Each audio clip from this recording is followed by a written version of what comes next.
Alright, we've got Uriah Hall versus Gegard Mousasi. I'm going to do a little bit of a statistical breakdown of both these guys. In case you're not that familiar with these guys. A lot of people, I think, just really aren't that familiar with Gegard Mousasi. I mean, I suppose that's always been the case. But to this day, I think people may think they're familiar with him, but they really aren't. Just because he finally came to the UFC, and he really hasn't done that great.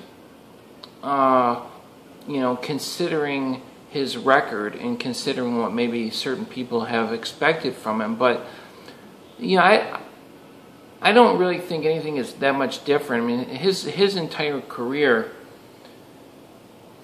he's just never really been that exciting. I mean, he's just not a highlight reel guy. I mean, in a way, he is. I mean, I like Gegard Mousasi. I'm a fan, but I can see why he has always had such an amazing record. But people don't even know who the guy is. I mean, you almost wonder, how is that even possible? You look at somebody like Fedor, who, of course, he was a heavyweight champion, Pride champion, and everything. But it's like the most famous, loved, because he's so exciting to watch. That's what it is. I mean, just Fedor is just so exciting. It wasn't just that his record. Of course, he had the big win streak. That is rare in the heavyweight division. But then you got Gegard Mousasi for years. I mean, this guy's record was like, what do you have, like 2 losses or something like that? For years and years. And yet people really didn't, there really was not that much talk of him. But anyway, he's scheduled to fight Uriah Hall. Uriah Hall is 31 years old. He's 11-5. I went through his record. I don't really know a lot about Uriah Hall. I've seen a few of his fights. I know who he is. But it's like anybody that's really like a notable name that you would really jump out at you, he's lost to. So, his 7 of his wins were by TKO. 2 of his wins were by submission. So, he's got submission skills too. And 2 were by decision. So really nothing special there. The only thing I could say, everybody knows him. He's got some highlight reel knockouts and things like that. So people know of him. And, he's got footwork. He's got footwork that, is it really that good, or does it just look good? It looks good, but, when you're 11-5, and which isn't terrible. It's not terrible, but he's lost. He did beat Chris Leben, and I consider that Chris Leben to be a pretty tough opponent. Definitely a notable name. I mean, I wouldn't want to try and fight Chris Leben. That's all I'm saying. So that's pretty cool.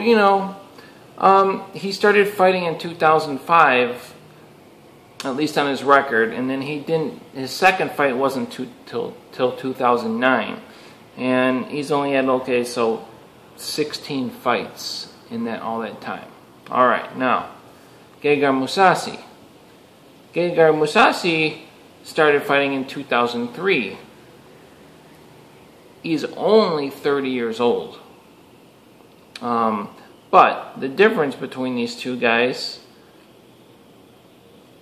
Uriah Hall started fighting in 2005 and has 16 fights. Gegard Mousasi started, now I'm talking MMA, started fighting in 2003 and he has 42 mixed martial arts fights. His record is 37-5. 37 wins, 5 losses. His losses, Gegard Mousasi's losses, he's never been TKO'd. He's never been TKO'd, not even once. He's been submitted 3 times, and he had two losses by decision. His wins are all over. He's got 19 TKO wins, 12 submission wins. So he's got He's got knockout power. He's got submissions, and only 6 of his wins are by decision out of 37 wins. So he's not. His fights don't usually last long. In fact, I mean, I remember watching Gegard back when he was in Pride, and I remember there was quite a bit of talk, and people were like, "Who is this guy?" Like, people had never even heard of the guy before. And I mean, I guess I can't say that. I'm sure some people had, but a lot of people hadn't. They didn't even know where he trained. And apparently back in the day, he really wasn't training with anybody that was really notable in MMA at the time. Now, you know, notable, that's debatable, you know, but people really didn't know that much about the guy. And I think that maybe was part of his success. At least I think that's maybe what people thought. People thought, oh, we just didn't know who he was, and he was just doing good, and it was like it was a coincidence or something. But guys, it was no coincidence. Gegard Mousasi is an amateur boxing record of 13-1, and he kickboxed as well. His kickboxing record, he was 8-0, undefeated in kickboxing. So, I mean, Gegard Mousasi has been very busy in fighting. And what I was saying was, I remember watching him back in the day, and he just never really seemed to take much damage. You know, I think he's just a very naturally gifted fighter, very talented fighter. He doesn't really seem to be have amazing strength or amazing anywhere, but he just wins. And I mean, you know, he's got some wins over some big people. Like I said, Uriah Hall has never really beaten anybody, you know, that you would even know the names of. You know, he's lost to some famous fighters. I'm talking about Uriah Hall. Like I said, he beat Chris Lieben. Okay, but now you look at Gegard Mousasi, you know, he knocked out Dan Henderson recently. And, you know, people think that it's just like a fluke that he caught him. It's not. I mean, the guy's, like I said, you know, undefeated in kickboxing, 13-1 in his amateur boxing career. I mean, it's no coincidence that someone's getting knocked out by him. You know, he's got wins over Mark Hunt. He's got a win over Jacare. You guys all know that. He lost to Jacare too. But win over Melvin Manhoff. You know, he submitted Melvin Manhoff. He beat Gary Goodridge. I almost wasn't going to put that on there because Gary Goodridge is not that big of a name, but everybody knows who he is, so I think that's pretty cool. He beat Hector Lombard. And, you know, other people, like he's beat Evangelista Cyborg, and other people, Mike Pyle. There's just a lot of names that, and there's others too, that just kind of pop out when you're looking at his record. And so this fight, why is this fight happening? Uriah Hall versus Gegard Mousasi. I don't really know what the UFC is doing with this. They just had Rumble Johnson, Jimmy Manoa. Now, poor Jimmy Manoa, this guy, you know, comes to the UFC, and, you know, they throw him in there with Gustafsson, and then, you know, Rumble Johnson. Yeah, if he had beat, those are, you know, it would have been huge for Manoa. If he come in and beat Gustafsson, that would have been huge. I mean, it would just launched, you know, it would have just put his career on fast forward. And I know at his age, it's probably what he wanted. He wanted a big win. Unless they they were offering him these fights and he had no choice. I don't know, but so I don't really know what to say about that. But what I'm saying is it's kind of a mismatch in fights, and this Uriah Hall versus Gegard Mousasi. I mean, I cannot see Uriah Hall winning this fight. I mean, statistically, Gegard Mousasi has never been TKO'd ever in MMA. You know, so I mean, what is Uriah Hall going to do? I mean, could he submit him? I mean, it's possible. Gegard Mousasi, out of 42 fights, has been submitted twice. Do you think Uriah, he's been in there with guys with submission skills a lot better than Uriah Hall. And he's never been TKO'd.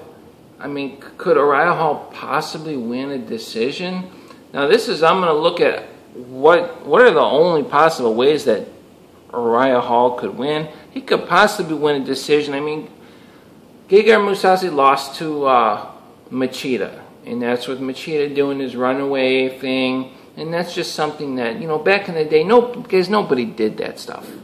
Which I, you know, runaway and, now again, I mean, I'm not saying that Gegard should have won. I'm just saying, you know, years ago, just nobody did that. It's like even years ago in fighting, you know, groin kicks were legal, but groin punches, but you very seldom saw somebody intentionally trying to kick or knee somebody in the groin.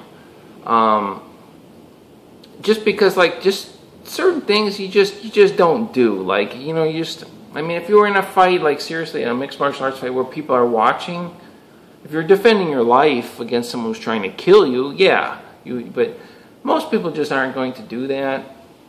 And it's like with the running away thing. Like, I just find that like I don't know, man. It's one thing to be evasive; it's another thing to run away.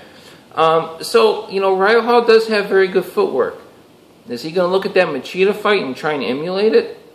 It's very possible. It's possible. I mean, it's really the only way I can see the guy winning. What I was getting at before was the UFC.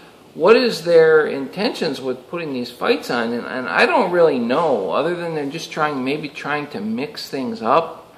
Like I used Jimmy Manawa. Like if Jimmy Manawa comes in, knocks out Gustafsson, there would have been a big buzz about that. Who is this guy? He's out of nowhere. And then they can go and hype up Jimmy Manawa. And like, oh, we got somebody new to talk about. Plus, people know about Gustafsson and already love Gustafsson.